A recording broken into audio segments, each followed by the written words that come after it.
Good afternoon. As First Lady, I am committed to doing what I can to better the lives of family and children. A healthy, safe, and stable home environment is crucial to reaching that goal. Sadly, domestic violence remains a serious threat to the life and safety of many Kentuckians. It's a crime without boundaries affecting children and adults from all walks of life. It does not discriminate based on race, gender, religion, or economic class. Over 45% of women and over 35% of men in Kentucky will experience intimate partner violence in their lifetimes. While these statistics are troubling, we can all work together to help end these crimes and lend support to survivors. That is why I encourage you to join me, the Kentucky Coalition Against Domestic Violence, and our partners at Kroger to once again support Shop and Share, a one-day community event in support of Kentucky's domestic violence shelters. This year's Shop and Share event will be held this Saturday, February 12th, from 9 a.m. to 5 p.m. at Kroger stores across the Commonwealth. Participation is easy and can be done while you stock up on your snacks for Super Bowl Sunday. As you shop for what you need, simply purchase one or more items to share with a local domestic violence program. Volunteers will be on site at many Kroger locations on Saturday to share their program's shopping list of items that are crucially needed to support the survivors who seek help. Shoppers may also access a mobile list using the QR codes displayed on Shop and Share signs throughout the stores. As you leave the store, you can conveniently drop off your donations in the marked collection area. All items will be picked up by volunteers and delivered to local domestic violence shelters.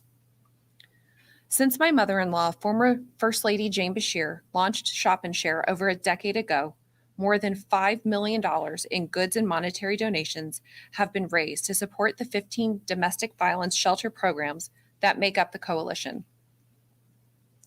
Visit kcadv.org and click on the Shop and Share graphic for more information about the event, as well as a preview of your member program shopping list. I hope you will once again join me in showing your support for these programs that provide life-saving shelter and supportive services to women, men, and children in the Commonwealth who seek crisis intervention, and as well support in rebuilding their lives after experiencing abuse. Thank you.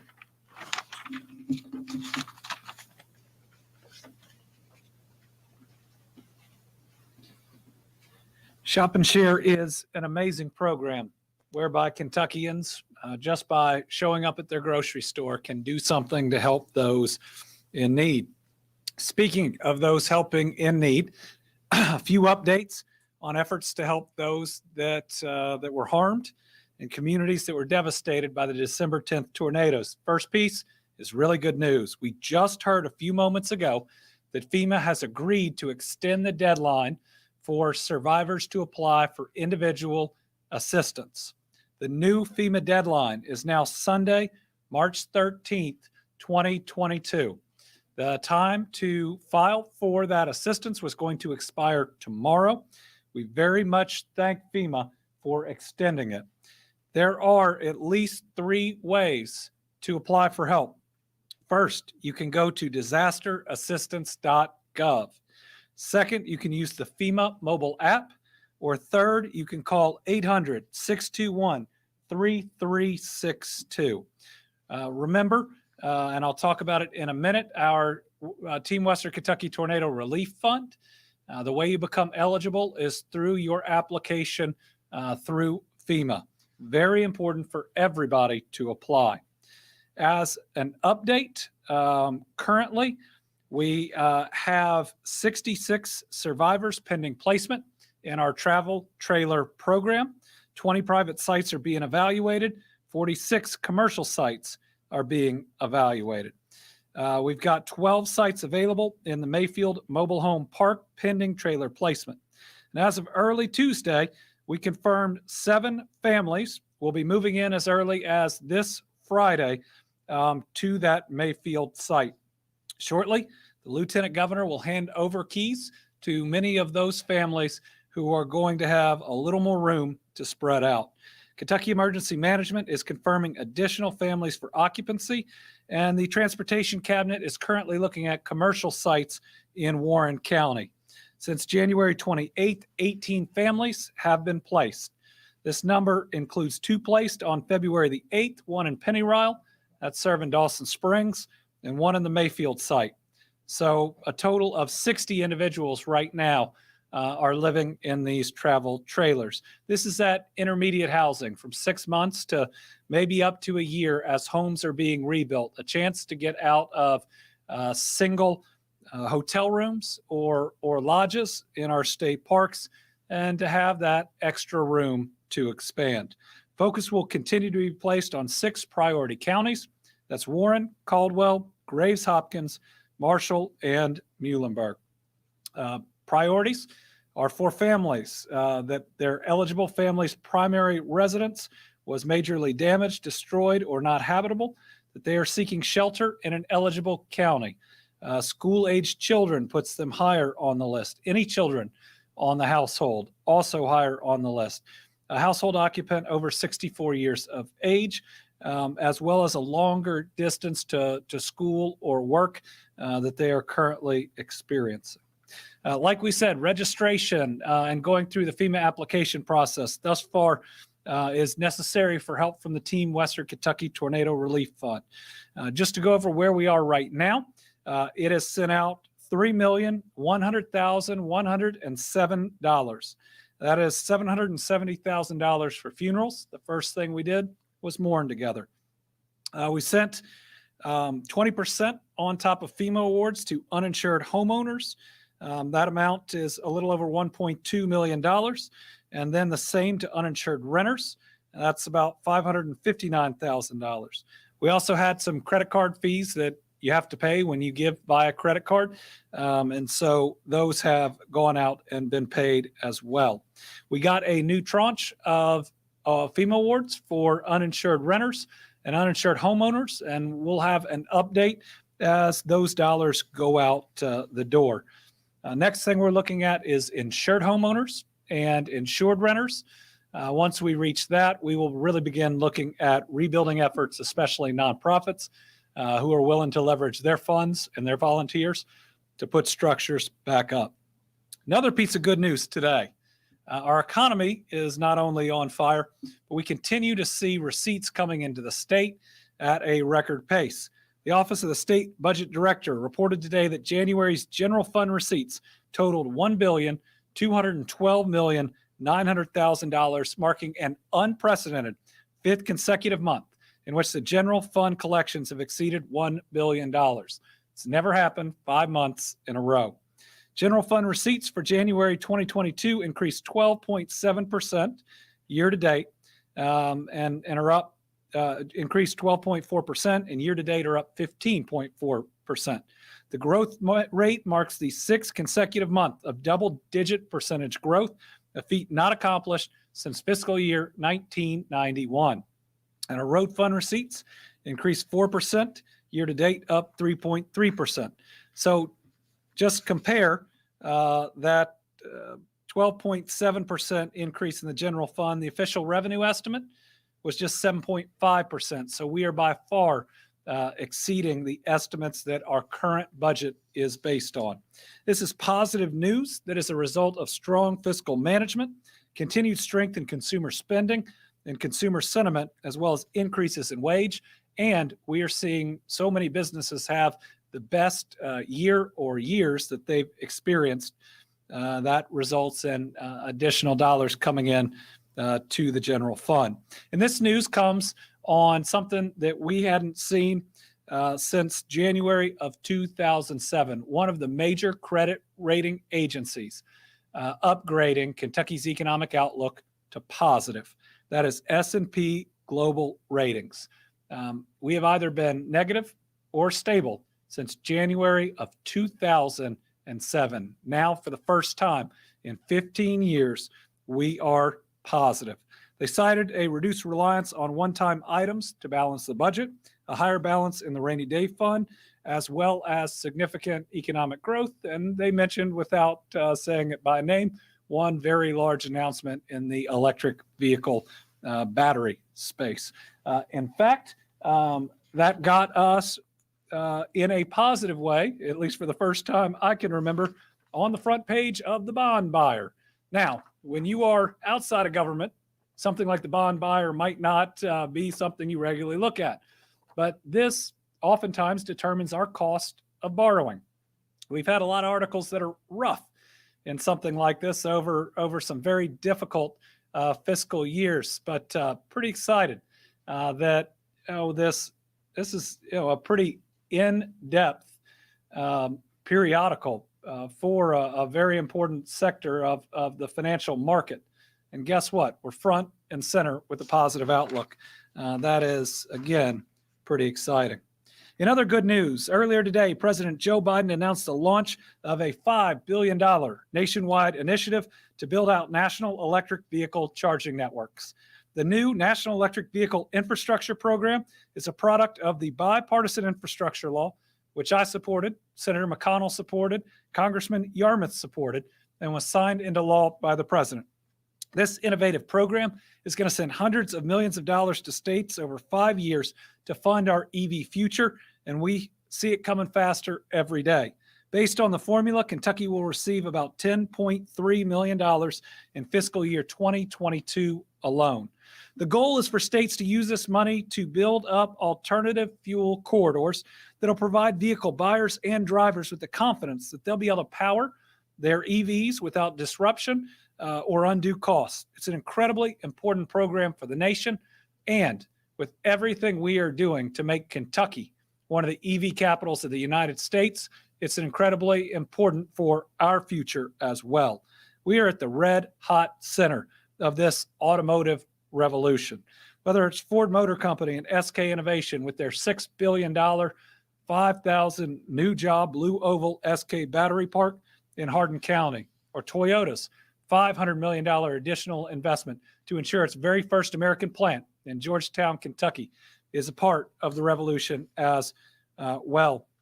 To Numac, which makes lightweight products for powertrain and e-mobility, investing $27 million, 170 new jobs in Glasgow.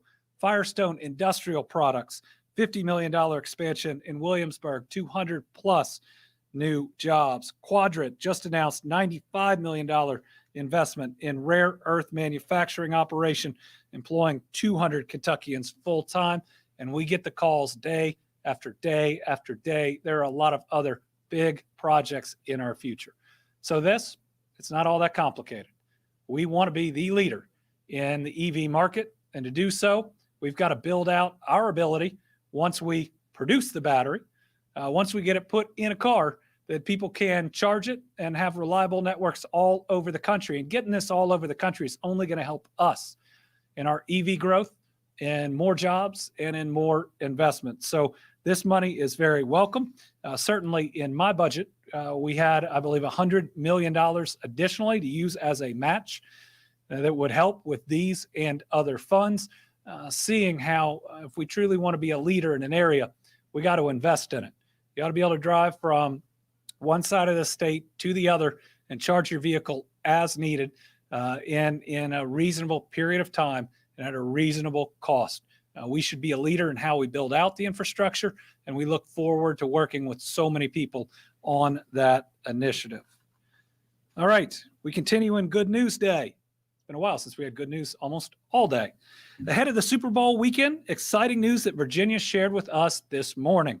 One of Kentucky's own. Do we have Virginia with us today? All right. So Virginia shared this news, and now she's going to sign about it. Hello, Virginia. One of Kentucky's own will be doing the ASL performance at the Super Bowl halftime show this weekend. Sandra Mae Frank is a graduate from the Kentucky School for the Deaf.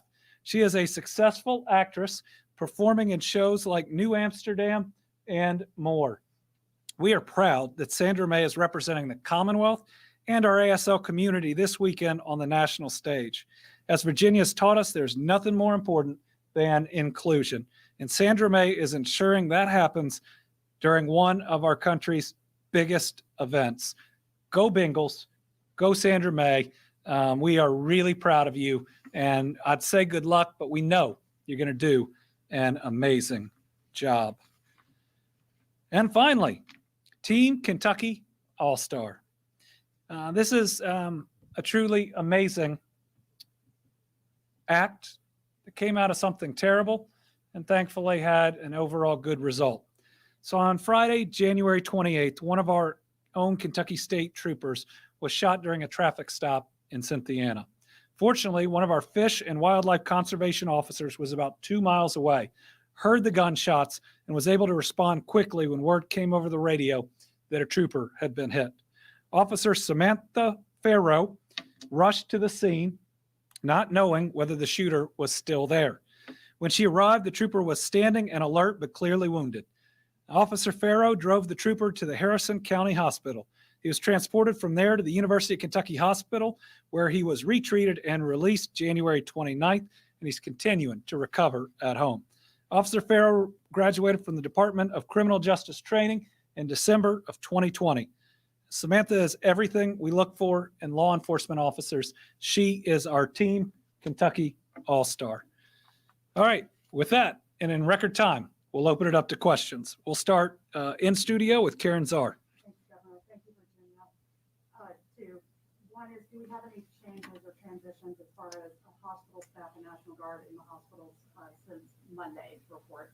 And then can you talk about unemployment, House Bill 4 is moving forward, your reaction, and do we have any Kentuckians who are still waiting on unemployment from the onset of this pandemic? So our National Guard continues at its current force, 440 plus in our hospitals and a couple in some of our Feeding Kentucky facilities as well. I'm opposed to House Bill 4. It is repeating the same mistakes. It is the second kick of the mule that we saw in the last administration that left us unprepared and without the necessary resources to battle historic unemployment for a short period of time we saw in this pandemic. Remember, in the last administration, when times are good, they cut 90 people, right? They cut part of the safety net from our unemployment office. And then all of a sudden, good times turned into really tough times. And we didn't have enough people trained to get through as many of the claims as were needed. Well, what are we doing now? We would be cutting weeks that people can qualify because times are good and people think they might be able to get them back to work, when this last one came almost immediately, had a profound result, and people needed help. You don't cut safety nets when times are good, especially when that safety net was so challenged so recently. And let me just make sure that we address a myth right here. The current workforce issues we're facing are not being pushed by unemployment benefits. People tried to say that when there were the extra federal unemployment benefits, and guess what? They didn't make one lick of difference in any state when they expired. We didn't see the changes that people said we would, and they've been gone for more than, a year, half a year since it happened. And while I believe people in their floor speeches or others will talk about the number of people quitting their jobs, you don't get unemployment if you quit. You don't qualify if you quit. What is happening right now in the jobs market doesn't have to do with unemployment benefits. It has to do first with the baby boomers retiring, which removes a significant part of the labor force that was also taking up a lot of good jobs for decades upon decades. Suddenly, those that have been in jobs that don't make as much, that have more opportunity available to them, are quitting those jobs. They cannot get unemployment, and they're going to other jobs. Every month, while national publications have talked about our quit rate, our new hires rate has been higher. In other words, we've had more people coming in to the market, the jobs market, than out of it on any month. But you add in the other challenges that we face, and there are things like childcare, which, even though we're investing a couple $100 million in it right now, it's going to take a long time to rebound. There was a CNN story quoting an article that on average it pays $13 an hour in childcare, when the nation's looking at $26 an hour jobs right now. I still believe the fastest way for us to get people in the job market right now is universal pre-K, where they added 10% to their workforce in DC the very first year that they implemented it. It's something that can help in areas that are child care deserts. And we know that it works both for kindergarten readiness and the long-term help of our kids, as well as adding to the workforce. I believe House Bill 4 is wrong. I believe it'll have an impact on our tornado areas. You look at something that wiped out almost every major business in a certain area. This is going to make people move, something we don't want to see because they're going to have to during that period. I'm opposed to it, and it's not going to help our workforce participation. It's just going to harm some people who need that safety net benefit. All right, Bodie. Well, who might come in to forgive me if you're having to repeat anything here, but I got a specific two-parter. First, how is the state doing on COVID, vaccinations, and so forth? But my main question, you're seeing a lot more school districts now starting to roll back mask wearing requirements. There's some have them, some don't. Where do you stand on that? So can we show the stair stepper chart from Monday? The news on COVID is it is getting much better. But the warning is we just had our 5th highest week in the entire pandemic, right? So in many ways, it's one of those don't quit in the middle of the 4th quarter. I believe that we could be at a place in several weeks, probably 2 to 3, where I think school districts can really look at that question of not requiring masks and not seeing outbreaks in COVID. But at the 5th highest week, when we still have, a 22% positivity rate, it's still more dangerous than when most people initially require them. So all I'd say is stick with it. I think we are headed to a place where we and state government may be able to roll back our requirement for state employees. That's not a statewide deal. That's a workforce issue. So I can assure the public that we've got folks to do your driver's license test and to inspect bridges, and that when you show up needing a service are going to be there. But in the context of what we're seeing across the nation, all the steps that you're seeing in other states, we've already taken, right? We don't have any statewide requirements on masking anywhere. And those are what we're seeing being rolled back in other states. It's a place we're already at. I expect they'll have the same recommendations that we have right now. We just got there a little earlier. Debbie Yetter, Courier Journal.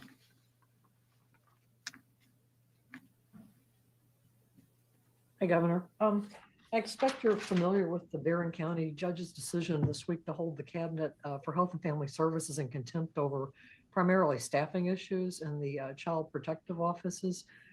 Can you speak about that and say anything about where your budget proposal to add 350 more social workers stands in the General Assembly right now?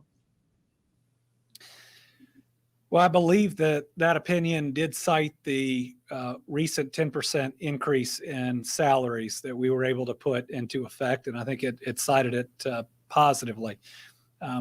It's a real challenge, since the pensions for new social workers have gone away. We don't have a single retention benefit for a group that is not paid enough and has to have significant education and most of the time debt and loans just to get that job. So our budget both continued that 10% salary increase as well as had our first retention benefit, which is student loan forgiveness. The House version, I believe, continued our 10%, but does not have any retention benefit. In other words, if something in the private sector comes along and pays 20% more, it was great that we had the 10% bump, but what keeps somebody there? The House did not have the full 300 that we are budgeting for. Again, that's where we've got to get caseloads to a manageable place. And if we say, well, it's just going to take longer than that to hire people, so we're not going to budget for it, then we're budgeting for failure instead of success. We are sending a mixed message about what levels we have to reach and how quickly. Anytime that we see a Kentuckian out there harmed and it could have potentially been prevented is a real tragedy. And I know DCBS and its leadership are pushing hard to try to hire new individuals. But remember, we got to keep them too.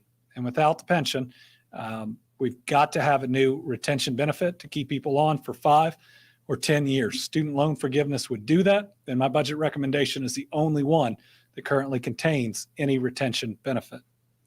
Melissa Patrick, Kentucky Health News. Hi, Governor. As for COVID, we are obviously headed in the right direction, but we still have the sixth highest infection rate in the nation. So, according to the New York Times. So, why do you think our rate remains so high? Well, I think it's a couple things. First, we got hit with this Omicron wave a little later than a lot of other states. And you could speculate on why. It's that we were just coming off Delta and we've been hit so hard by that. But certainly if you compare us to a New York or a Rhode Island, they spiked much earlier. And if you'd have looked at where we were in infection rate then, we would have been lower and they would have been higher. The General Assembly did take away the ability to have other steps that other states have used to mitigate. There's no question whether they're popular or unpopular or people are over it or not, that if certain steps are required during a surge, then you can lessen its impact or potentially make it decrease faster. Here in the Commonwealth, what I can do now is offer my best advice, try to take care of my state employees, and continue to encourage people to do what they can to protect themselves. Certainly, in this spike, we didn't have the same tools available to us as we had in previous ones. And that may explain why others go down a little bit faster. We're still headed in the right direction, though, and I'm grateful for it. But again, we just had the fifth highest week. We're still over 20% in positivity. People need to be careful for a little bit longer. Corinne Boyer, WEKU, for a final question in record time. Hi, Governor. You said that there are 60 individuals living in travel trailers. How many trailers have been distributed, and what kind of timeline is the state looking at to distribute the 200 total trailers, and how many people are still displaced? Thank you. So we have 18 of the 200 trailers with people in them right now. Though we are finding two things. Number one, people aren't picking up their phone, and FEMA's having this problem too. If you have applied for FEMA assistance, and that's how we get the number, and you see a number that you don't recognize pop up on your phone, please answer it. So I know we've all been programmed, especially with as many scams that were out there, to never pick up a number you don't recognize. But right now we are going through lists, and we're having less than half of the people we're calling to offer this option pick up. Then on a positive note, we got a lot of other people that are finding other alternatives that are preferable for them, which is great. Finding either places to stay with people, finding apartments to rent. So yes, we will use all of the 200 trailers, I believe. But now at the 2-month anniversary, I do believe people have been actively looking and finding some of their own intermediate sheltering, which is a good thing. That's their decision on where they believe they can be most comfortable and happy. We got 66 survivors that are pending placement in those various travel trailers, and we're going down our list, right? It was important to start with a priority list to make sure we got every kid, every family with kids in the school system, that they'd have priority, and then kids, and then seniors, and then where you're driving for your job. So it's taken us a little bit longer because of that. But if you remember, we're only about 2 weeks and change after the very first folks got into theirs. I would guess within the next month, we will have most all of them filled. And that's also might require some tough conversations about, at some point that hotel or motel is going to need their rooms back. We've got a big option that's there. And then we're also going out and looking at the addresses that people in our state parks and in the hotels have provided, and we're evaluating their homes and how much repair is needed. We are going to have some people that we're going to have to say, we've got 2 or 3 windows to repair, and that's it. It's time to get it repaired and again, to move forward. So a really complicated process, but one where if we can get people to pick up, that's a big deal. We've asked for county judges and mayors and local officials to actually help facilitate some calls too. We expect to have people in these and in every one of the major counties that's been impacted. All right, that is today's update. A lot of good things going on in the Commonwealth. Remember, can we put up the Super Bowl advice from Monday? We're still in a tough time for COVID, even though, listen, I'm as excited as everybody else we're headed in the right direction. If you're having a Super Bowl party, number one, if you're sick, don't go. Don't go. Nobody wants you coughing in their dip. Don't go. But everybody should be vaccinated and boosted, preferably. Getting tested that day or as close as possible. If everybody's not vaccinated, wearing masks and making the attendance size smaller. We're seeing a lot of people already in their daily lives doing a whole lot of this. Remember, now we have more tools than ever to be open, to be eager, to be doing things like Super Bowl parties. Just do it smart. Thank you all very much. Go Bengals.